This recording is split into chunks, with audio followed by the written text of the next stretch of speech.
He wasn't just another suspect. He was studying criminal behavior. How killers think. How they choose their victims. How they avoid getting caught.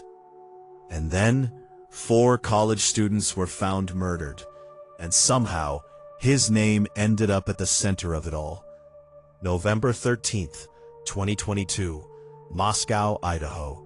A small college town. Quiet. Predictable. The kind of place where violent crime feels distant. That morning, something was wrong. Inside a house just off campus, 4 University of Idaho students were found dead. Ethan Chapin, Kaylee Gonsalves, Madison Mogan, Xana Kernodle, all stabbed in the early hours of the morning. No signs of forced entry, no immediate suspect. Just a brutal scene and a town that would never feel the same again. In the days that followed, nothing made sense. Police confirmed it was a targeted attack, but didn't explain why. There was no weapon recovered, no clear timeline released. Rumors spread fast. Students began leaving campus. Doors that were once left unlocked were now bolted shut. For weeks, there was nothing. No arrest. No suspect. Just silence. Then, investigators made something public. They were looking for a vehicle, a white sedan, seen in the area around the time of the murders. Surveillance cameras had captured it, moving through the neighborhood, again and again during the early morning hours. That car became the first real lead. Behind the scenes, investigators were building a timeline. Cell phone data, tower pings, location tracking. Patterns started to form.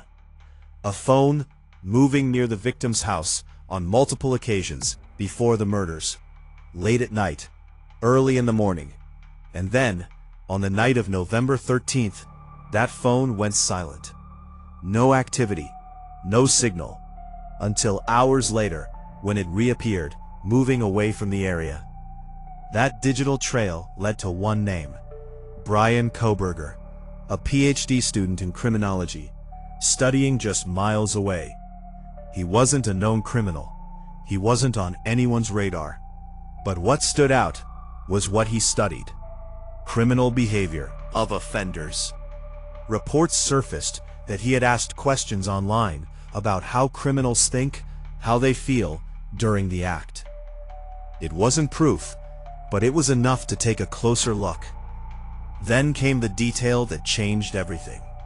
At the scene, investigators found a knife sheath left behind. On that sheath, DNA. Using genetic genealogy, they traced it through family lines until it pointed to someone connected to him.